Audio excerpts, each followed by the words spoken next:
Like the video, subscribe to the channel and press the bell icon for latest video update. किसान मजदूर संघर्ष committee Punjab ਵੱਲੋਂ ਅੱਜ ਜਿਹੜੀ ਅਸੀਂ ਫੈਸਲਾ ਕੀਤਾ ਸਾਡੀ ਜਥੇਬੰਦੀ ਨੇ ਵੀ ਕਾਲੀ ਦੀਵਾਲੀ ਮਨਾਵਾਂਗੇ। ਕਾਲੀ ਦੀਵਾਲੀ ਮਨਾਉਣ ਦੇ ਪਿੱਛੇ ਸਾਡੇ ਮਨੋਰਥ ਕੀ ਸੀਗੇ ਵੀ ਤੁਸੀਂ ਵੇਖ ਰਹੇ ਹੋ ਪੰਜਾਬ 'ਚ ਕਰਜ਼ੇ ਕਰਕੇ 5 ਕਿਸਾਨ ਦੇਸ਼ ਵਿੱਚ 50 ਕਿਸਾਨ ਕਰਜ਼ੇ ਦੇ ਕਾਰਨ ਖੁਦਕੁਸ਼ੀਆਂ ਕਰ ਰਹੇ ਆ।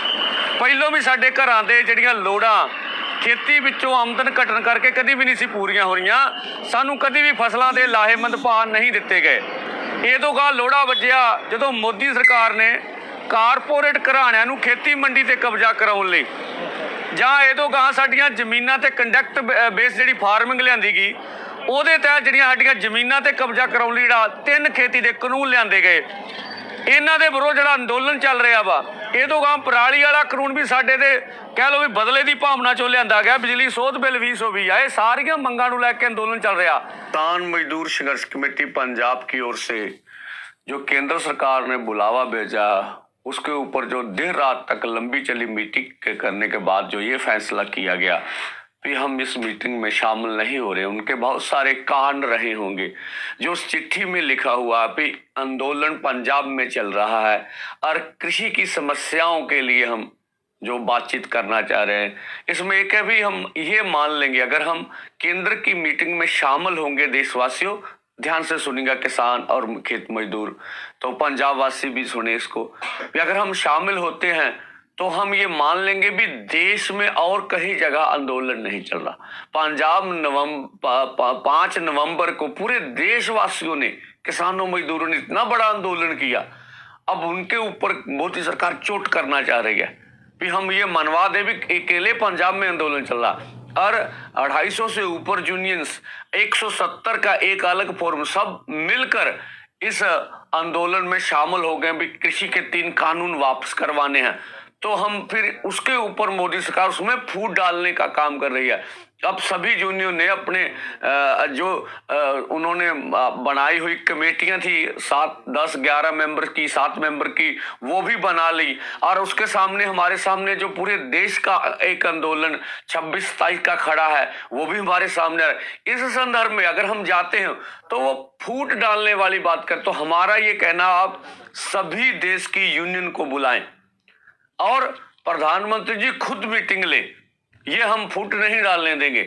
ये तो गਾਹਾਂ ਜਾ ਕੇ ਜਿਵੇਂ ਪੰਜਾਬ ਦੀ ਆਰਥਿਕ ਨਾਕੇਬੰਦੀ ਕੀਤੀ ਗਈ ਮਾਲ ਗੱਡੀਆਂ ਬੰਦ ਕਰਕੇ, ਇਸ ਸੰਦਰਭ ਵਿੱਚ ਜਦੋਂ ਦੇ ਪੰਜਾਬ ਦੇ ਵਪਾਰੀਆਂ ਨੂੰ ਮਾਰਿਆ ਗਿਆ, ਜਦੋਂ ਪੰਜਾਬ ਦੇ ਸਕੂਲ ਸੈਕਟਰ ਸਾਰੇ ਜਿਹੜੇ ਆ ਉਹਦੇ ਨਾਲ ਜੁੜੇ ਹੋਏ ਲੋਕ ਉਹਨਾਂ ਨੂੰ ਮਾਰਿਆ ਗਿਆ, ਖੇਤੀ ਸੈਕਟਰ ਨੂੰ ਬਰਬਾਦ ਕੀਤਾ ਜਾ ਰਿਹਾ, ਪੰਜਾਬ ਦੇ ਬਾਜ਼ਾਰ ਜਿਹੜੇ ਨੇ ਉਹ ਮਾਰੇ ਜਾ ਰਹੇ ਨੇ।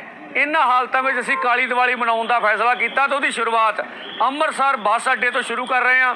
ਸਾਡੇ ਨਾਲ ਜਿਹੜੇ ਸਕੂਲਾਂ ਦੇ ਟਰਾਂਸਪੋਰਟ ਆ ਉਹਦੇ ਬਹੁਤ ਸਾਰੇ ਆਗੂ ਖੜੇ ਆ, ਜਿਹੜੇ ਪ੍ਰਾਈਵੇਟ ਟਰਾਂਸਪੋਰਟ ਦੇ ਆ, ਸਰਕਾਰੀ ਟਰਾਂਸਪੋਰਟ ਦੇ ਬਹੁਤ ਸਾਰੇ ਆਗੂ ਸਾਡੇ ਨਾਲ ਸਹਿਯੋਗ ਕਰ ਰਹੇ ਨੇ।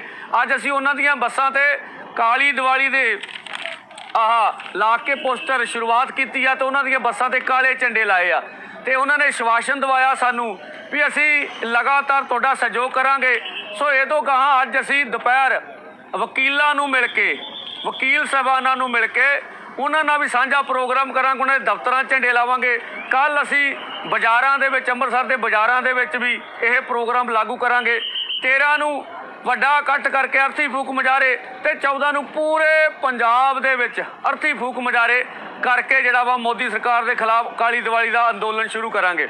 ਇਹ ਤੋਂ ਗਾਹਾਂ ਅਸੀਂ ਲੋਕਾਂ ਨੂੰ ਅਪੀਲ ਕਰ ਰਹੇ ਹਾਂ, ਖਾਸ ਕਰਕੇ ਨੌਜਵਾਨਾਂ ਨੂੰ ਵੀ ਤੁਸੀਂ ਘਰਾਂ 'ਚੋਂ ਨਿਕਲੋ, ਜਿੰਨੇ ਵੀ ਵਹੀਕਲ ਆ ਲੋਕਾਂ ਨੂੰ ਪ੍ਰੇਰਿਤ ਕਰਕੇ ਵੀ ਕਾਲੀ ਦੀਵਾਲੀ ਬਣਾਉਣ ਲਈ ਉਹਨਾਂ ਦੇ ਵਹੀਕਲਾਂ ਦੇ ਉੱਤੇ ਕਾਲੇ ਝੰਡੇ, ਆਪਣੇ ਟਰੈਕਟਰਾਂ ਤੇ, ਆਪਣੇ ਘਰਾਂ ਤੇ, ਦੁਕਾਨਦਾਰ ਆਪਣੀਆਂ ਦੁਕਾਨਾਂ ਤੇ ਜਿੰਨੇ ਵੀ ਕਾਰੋਬਾਰੀ ਆ ਕਾਲੇ ਝੰਡੇ ਲਾ ਕੇ ਕਾਲੀ ਦੀਵਾਲੀ ਮਨਾ ਕੇ ਇਹ ਇੱਕ ਕੌਮ ਦਾ ਅੰਦੋਲਨ, ਪੰਜਾਬੀਆਂ ਦਾ ਅੰਦੋਲਨ ਬਣਾਉਣ, ਦੇਸ਼ ਵਾਸੀਆਂ ਦਾ ਅੰਦੋਲਨ ਬਣਾਉਣ ਤਾਂ ਜੋ ਇਹ ਖੇਤੀ ਕਾਨੂੰਨ ਜਿਹੜੇ ਆ ਉਹ ਵਾਪਸ ਲਏ ਜਾ ਸਕਣ। ਚੰਗਾ ਹੁੰਦਾ ਜੇਕਰ ਪੰਜਾਬ ਦਾ ਸਾਰਥਕ ਮਾਹੌਲ ਬਣਾਉਣ ਲਈ ਮਾਲ ਗੱਡੀਆਂ ਦੀ ਸ਼ੁਰੂਆਤ ਹੋ ਜਾਂਦੀ, ਪ੍ਰਧਾਨ ਮੰਤਰੀ ਜੀ ਖੁਦ ਮੀਟਿੰਗ ਕਰਦੇ, ਇਹ ਤੋਂ ਗਾਹਾਂ ਦੇਸ਼ ਦੀਆਂ ਸਾਰੀਆਂ ਜਥੇਬੰਦੀਆਂ ਨੂੰ ਸਾਦੇ, ਫਿਰ ਵੀ ਫੈਸਲਾ ਸੂਬਾ ਕੋਰ ਕਮੇਟੀ ਕਰੂਗੀ। ਇਹ ਤੋਂ ਗਾਹਾਂ ਅਸੀਂ ਮੁਲਾਜ਼ਮਾਂ ਦੀਆਂ ਸਾਰੀਆਂ ਮੰਗਾਂ ਦੀ ਹਮਾਇਤ ਕਰਦੇ ਹਾਂ, ਜਿਵੇਂ AB TC ਕੰਪਨੀ ਵੱਲੋਂ ਮੁਲਾਜ਼ਮਾਂ ਦੀ ਛਾਂਟੀ ਕੀਤੀ ਗਈ ਆ। ਕਰੋਨਾ ਦੇ ਦੌਰਾਨ ਵਿੱਚ ਉਹਨਾਂ ਦੀਆਂ ਜਿਹੜੀਆਂ ਵਾ ਤਨਖਾਹਾਂ ਨਹੀਂ ਦਿੱਤੀਆਂ ਗਈਆਂ। ਅਸੀਂ ਹਮਾਇਤ ਕਰਦੇ, ਮੰਗ ਕਰਦੇ ਵੀ ਦਿੱਤੀਆਂ ਜਾਣ। ਇਹ ਤੋਂ ਗਾਹਾਂ ਜਿਹੜੇ ਸਕੂਲ ਨਾਲ ਜੁੜੀ ਹੋਈ ਟਰਾਂਸਪੋਰਟ ਆ, ਸਰਕਾਰ ਸਕੂਲਾਂ ਨੂੰ ਚਲਾ ਕੇ ਉਸ ਟਰਾਂਸਪੋਰਟ ਨੂੰ ਜਿਹੜਾ ਵਾ ਵਧੀਆ ਹਾਲ ਕਰੇ ਤਾਂ ਜੋ ਉਹਨਾਂ ਦਾ ਗੁਜ਼ਾਰਾ ਹੋ ਸਕੇ। ਸੋ ਇਹ ਮੰਗਾਂ ਦੇ ਨਾਲ ਜਿਹੜਾ ਬੱਸ ਸਟੈਂਡ ਦੇ ਵਿੱਚ ਅਸੀਂ ਮੁਹਿੰਮ ਦੀ ਸ਼ੁਰੂਆਤ ਕੀਤੀ ਆ। ਸਾਨੂੰ ਆਸ ਆ ਪੂਰੇ ਦੇਸ਼ ਵਾਸੀ, ਪੂਰੇ ਪੰਜਾਬ ਵਾਸੀ ਸਾਡਾ ਸਹਿਯੋਗ ਕਰਨਗੇ ਤੇ ਲੋਕਤੰਤਰ ਵਿੱਚ ਲੋਕ ਵੱਡੇ ਹੁੰਦੇ ਆ, ਸਰਕਾਰਾਂ ਲੋਕਾਂ ਤੋਂ ਵੱਡੀਆਂ ਨਹੀਂ ਹੁੰਦੀਆਂ। खेती ਦੇ 3 ਕਾਨੂੰਨ ਵਾਪਸ ਹੋਣਗੇ। पंजाब ते देश के किसानां मजदूरां ते कुल लोकां दी जित होगी। और दूसरा, जो पंजाब की आर्थिक नाकेबंदी की गई है, मालगाड़ियां नहीं चलाई गई अभी तक, इस संदर्भ में, इस माहौल में बात करना क्या उचित होगा? हम नहीं समझते थे भी ऐसा उचित होगा। दूसरा, हमने आह्वान किया पूरे देशवासियों को, पंजाबियों को भी काली दिवाली मनानी चाहिए। प्रधानमंत्री जी बोल रहे हैं कि हमें दिवाली मनानी चाहिए। हाँ, उनको हक बनता है। उन्होंने कहा कोरोना काल अवसर लेके आएगा। हाँ, उनके लिए तो अवसर आ गया।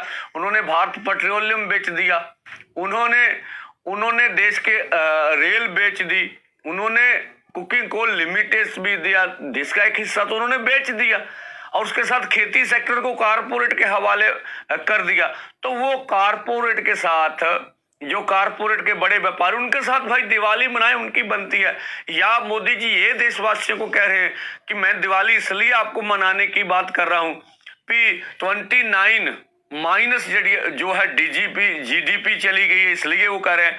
तो कोरोना काल में 42 करोड़ से ऊपर लोग बेरोजगार हो गए हैं, इसलिए वो कह रहे हैं भी हमें दिवाली मनानी चाहिए। पूरे देश का व्यापार, बहुत सारे क्षेत्र चौपट हो गए हैं, इसलिए मोदी जी बोल रहे हैं भी हमें दिवाली मनानी चाहिए। सो कृषि में जो कर्ज है, कर्ज के कारण 50 किसान रोज खुदकुशियां करते हैं, तो उसके लिए वो कह रहे हैं दिवाली में। बेरोजगार नौजवान किसानों से भी अधिक खुदकुशियां कर रहे हैं। सो हमें तो समझ, इसलिए हमने कहा भी देखिए, जो पहले देश बेचा गया, बाद में कृषि क्षेत्र को कारपोरेट के हवाले करने की कोशिश, इसलिए हमें जो ये दिवाली, जो काली दिवाली के रूप में मनानी चाहिए। सनी देओल जी का बयान आ गया, फिर पंजाब की सरकार रेल ट्रैक खाली कराए। भाई साहब, आपको मालूम नहीं, हमने पिछले 21 अक्टूबर से रेल ट्रैक खाली करवा दिए। आप हमारे से बात करने से पहले मोदी जी से बात कीजिए और पंजाब की मालगाड़ियां चालू कराइए। आपको देश के किसानों का या खेतिहर मजदूरों का थोड़ा बहुत भी अगर फिक्र है, तो आप अपनी MP सीट से इस्तीफा दिए। बहुत प्यार दिया देश के वासियों ने आपको, तब मोदी जी के साथ मिलकर उनकी बोली बोल रहे, हमें ये अच्छा नहीं लगा। धन्यवाद। कोई बहुत क्लैरिटी साफ नहीं होंगी। ये है इस वे कढ़न कढ़ाउन दी गल्लां ਜਿਹੜੀਆਂ ਨੇ, दिल्ली चो किसी ने की कढ़ लिया, या सड़कों को की कढ़ लिया, या रेलों चो की कढ़ लिया, या सारे हिंदुस्तान चो की कढ़ लिया, ये गल्लां बाद दियां ने। भारत जी गल है। अच्छा चलो तो जिन्नियां 30 किसान जथेबंदियां पंजाब दी, आपां पंजाब पॉइंट ऑफ व्यू नाल गल करदे हैं। ये फिलहाल तां एक प्लेटफॉर्म ते इकट्ठियां हैगियां, सिर्फ लखोवाल साहब एक साइड ते आइसोलेट हो गए, उन्हां नूं बाद च डिस्कस करदे हैगे। इन्हां दे एम्स एंड ऑब्जेक्टिव क्लीयर हैगे आ कि असीं चाहुंदे हां कि जां उहदे विच कुछ जे एम्बिग्यूटी जां कुछ डार्कनेस हैगी आ, की चाहुंदे हैगे असीं। एक गल तो मैं क्लीयर कर दिया भारत जी कि वो जिन्नियां भी जथेबंदियां ने, उन्हां च साडी जथेबंदी धरनियां विच नहीं है। अच्छा जी, ठीक है, बिल्कुल क्लैरिटी है सानू कि ਉਹਦਾ ਵੀ ਰੀਜ਼ਨ ਪੁੱਛਦੇ ਹੈਗੇ ਕਿ ਕਿਉਂ ਧਰਨਿਆਂ ਤੇ ਨਹੀਂ ਹੈਗੀ। ਜਿਹੜੇ ਧਰਨਿਆਂ ਤੇ ਗਏ ਸੀ ਉਹਦਾ ਪਹਿਲਾਂ ਜ਼ਰੂਰ ਦੱਸੋ। ਕਿਹੜੇ ਧਰਨਿਆਂ ਤੇ ਗਏ ਸੀ? ਉਹ ਕਲੀਅਰ ਹੈ ਆਪਣੇ ਏਮ ਐਂਡ ਆਬਜੈਕਟਿਵ ਵਿੱਚ। ਮੈਨੂੰ ਲੱਗਦਾ ਉਹਨਾਂ ਚੋਂ ਵੀ ਬੜੇ ਨੇਤਾ ਨੇ ਜਿਹੜੇ ਆਪਣੀ ਲੀਡਰੀ ਚਮਕਾਉਣ ਲਈ, ਆਪਣੇ ਇਸ ਤਰ੍ਹਾਂ ਦੇ ਕੰਮ ਕਰਨ ਲਈ ਕੁਝ ਗਏ ਨੇ, ਔਰ ਕਿਸੇ ਹਾਲਤ ਤੱਕ ਉਹ ਸਮਝਦੇ ਹੋਣਗੇ ਕਿ ਅਸੀਂ ਕਾਮਯਾਬ ਹਾਂ। ਉਹਨਾਂ ਦੇ ਸੰਬੰਧ ਵਿੱਚ ਵੀ ਆਰਥਿਕਤਾ, ਕਿਸਾਨ ਆਰਥਿਕਤਾ ਸ਼ਾਇਦ ਬਾਅਦ ਚ, ਤੇ ਆਪਣੇ ਉਹਨਾਂ ਦੇ ਧੰਦੇ ਤੇ ਆਪਣੀ ਆਰਥਿਕਤਾ ਜਿਹੜੀ ਹੈ ਉਹਦਾ ਸ਼ਾਇਦ ਪਹਿਲਾਂ ਹੋਏਗਾ। ਤੇ ਆਪਣੀ ਨੇਤਾਗਿਰੀ ਪਾਰਸ਼ੀਅਲ ਸ਼ਾਇਦ ਨੂੰ ਕੱਢੀ ਵੀ ਹੋਵੇ, ਸ਼ਾਇਦ ਉਹ ਸੋਚਦੇ ਵੀ ਹੋਣਗੇ ਕਿ ਅਸੀਂ ਮੁੱਖ ਮੰਤਰੀ ਬਣ ਜਾਵਾਂਗੇ, ਅਸੀਂ ਕੋਈ ਬਣ ਜਾਵਾਂਗੇ। ਇਹਦਾ ਤਾਂ ਕਈਆਂ ਦੇ ਮਨ 'ਚ ਹੋ ਸਕਦਾ ਹੋਵੇ। ਹਾਂਜੀ, ਹਾਂ ਨੇ ਇਹ ਗੱਲ ਨਾਲ ਮੈਂ ਸਹਿਮਤ ਹੈਗਾ। ਸਾਡੀ ਵੀ ਇਹ ਜਿਹੜੀ ਆਰਗੇਨਾਈਜੇਸ਼ਨ ਹੈਗੀ ਆ, ਨੈਸ਼ਨਲ ਲੈਵਲ ਦੀ ਆ, ਬੜੀ ਪ੍ਰੋਮੀਨੈਂਟ ਹੈਗੀ। ਤੁਸੀਂ ਆਪ ਵੀ ਬੜੇ ਪ੍ਰੋਮੀਨੈਂਟ ਕਿਸਾਨ ਹੋ, ਤੇ ਪੜ੍ਹੇ ਲਿਖੇ ਹੋ ਤੁਸੀਂ, ਸੱਜਣ ਹੋ, ਪ੍ਰਾਈਮ ਮਿਨਿਸਟਰ ਨੂੰ ਚਿੱਠੀ ਵੀ ਲਿਖੀ ਸੀ ਬੜੀ ਸਖਤ ਜੀ ਤੁਸੀਂ, ਤੇ ਐਕਸ MP ਵੀ ਰਹੇ ਹੋ, ਪਾਰਲੀਮੈਂਟ ਦੀ ਪ੍ਰੋਸੀਡਿੰਗ ਦਾ ਵੀ ਤੁਹਾਨੂੰ ਪਤਾ ਹੈਗਾ। ਤੁਸੀਂ ਕਿਉਂ ਨਹੀਂ ਇਹ ਧਰਨਿਆਂ ਵਿੱਚ ਪਾਰਟਿਸਿਪੇਟ ਕੀਤਾ? ਕੀ ਲੌਜਿਕ ਹੈਗਾ ਇਹਦੇ ਪਿੱਛੇ? ਤੁਸੀਂ ਕਿਵੇਂ ਇਹਨਾਂ ਦੀ ਹੈਲਪ ਕਰਨਾ ਚਾਹੁੰਦੇ ਪੰਜਾਬ ਦੇ ਕਿਸਾਨਾਂ ਦੀ?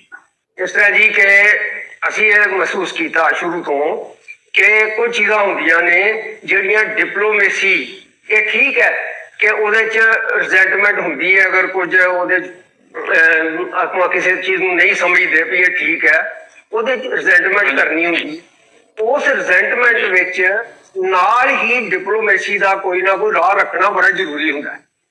ਹਾਂ ਬਿਲਕੁਲ ਠੀਕ ਹੈ, ਠੀਕ ਹੈ। ਦੂਸਰਾ ਦੇਖੋ, ਇਸ ਵੇਲੇ ਇੱਕ ਦੂਜੇ ਉੱਤੇ ਇਲਜ਼ਾਮ ਤਰਾਸ਼ੀਆਂ ਲੱਗ ਰਹੀਆਂ ਨੇ ਕਿ ਇਹਦੇ 'ਚ ਇਸ ਅੰਦੋਲਨ 'ਚ ਫਲਾਣੇ ਵੜ ਗਏ, ਫਲਾਣੇ ਨਿਕਲ ਗਏ। ਇਸ ਅੰਦੋਲਨ 'ਚ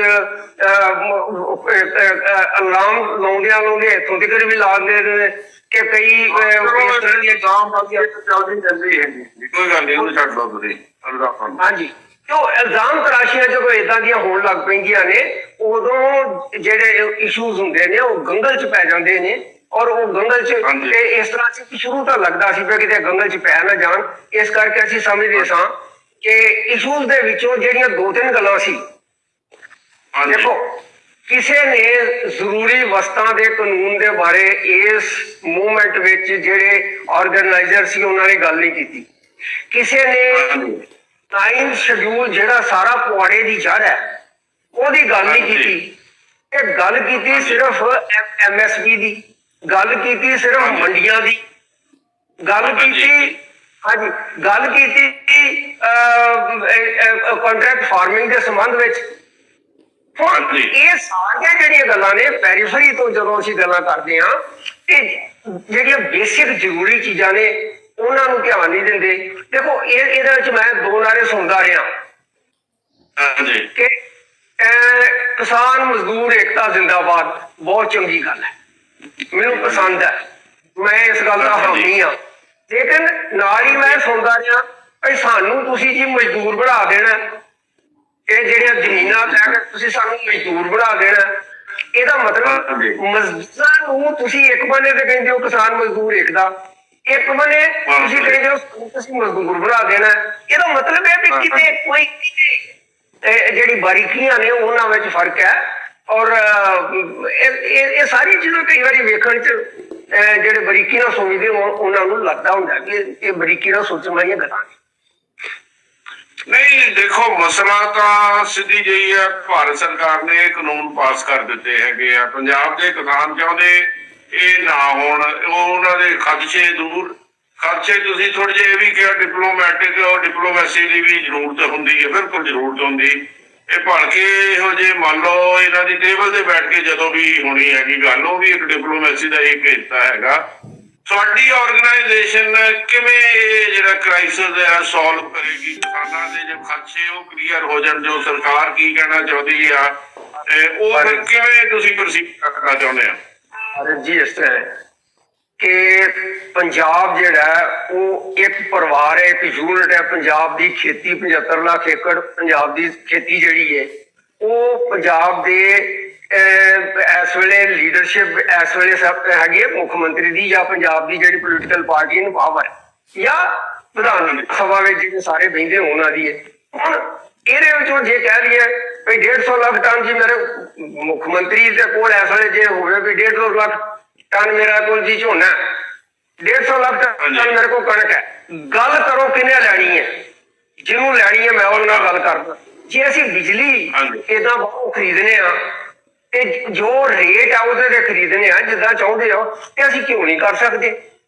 ਇਹਦੇ ਚ ਜੇ ਵੇਖੋ ਨਾ, ਜ਼ਰੂਰੀ ਵਸਤਾਂ ਦਾ ਕਾਨੂੰਨ ਜਿਹੜਾ ਭਾਰਤ ਜੀ ਉਹ ਲਾਗੂ ਹੋਣਾ ਤੇ ਨਾਲ ਸਾਨੂੰ ਇਹ ਵੀ ਤੇ ਵੇਖਣਾ ਚਾਹੀਦਾ ਨਾ ਵੀ ਸਾਡੇ ਗੁਆਂਢ ਵਿੱਚ ਗੁਆਂਢੀਆਂ ਨੂੰ ਕੱਟ ਦੀ ਲੋੜ ਹੈ, ਉਹਨੂੰ ਅਨਾਜ ਦੀ ਲੋੜ ਹੈ। ਗੁਆਂਢ ਚੋਂ ਡਿਪਲੋਮੇਸੀ ਦਾ ਮਤਲਬ ਇਹ ਆ ਵੀ ਅਰਬ ਮੁਲਕਾਂ ਵਿੱਚ ਅਸੀਂ ਬੜਾ ਕੁਝ ਦੇ ਸਕਦੇ ਹਾਂ, ਪਾਕਿਸਤਾਨ ਤੇ ਰਾਹੀਂ ਅਸੀਂ ਦੇ ਸਕਦੇ ਹਾਂ। ਡਿਪਲੋਮੇਸੀ ਕਰਕੇ ਅਸੀਂ ਇਹ ਸਾਰਾ ਆਪਣਾ ਜਿਹੜਾ ਸਾਰਾ ਜਿਹੜੀ ਸਾਡੀ ਇਸ ਵੇਲੇ ਦੀ ਉਪਜ ਹੈ, ਮੈਨੂੰ ਲੱਗਦਾ ਹੈ ਕਿ ਜੇ ਅਸੀਂ ਠੀਕ ਤਰੀਕੇ ਨਾਲ ਇਸ ਤਰੀਕੇ ਨਾਲ ਚੱਲੀਏ ਤੇ ਅਸੀਂ ਇਹ ਅਗਰ ਮਾਰਕੀਟ ਹੈ ਜੀ, ਜਿੱਥੇ ਲੋੜ ਹੈ, ਜਿਨ੍ਹਾਂ ਨੂੰ ਭੁੱਖ ਹੈ ਇਸ ਗੱਲ ਦੀ, ਜਿੱਥੇ ਸਕੇਰਸਿਟੀ ਹੈ, ਉਹਨਾਂ ਨੂੰ ਜੇ ਅਸੀਂ ਦਈਏ ਤੇ ਅਸੀਂ ਦੋਨੇ ਤਿੰਨੀ ਕੀਮਤ ਦੇ ਉੱਤੇ ਵੇਚ ਸਕਦੇ ਹਾਂ। ਲੇਕਿਨ ਇਹ ਸਾਰਾ ਕੁਝ ਡਿਪਲੋਮੇਸੀ ਨਾਲ ਹੋਣਾ ਹੈ, ਉਸ ਤਰ੍ਹਾਂ ਨਹੀਂ ਹੋ ਸਕਦਾ। ਇਹ ਗੱਲ ਹੈ।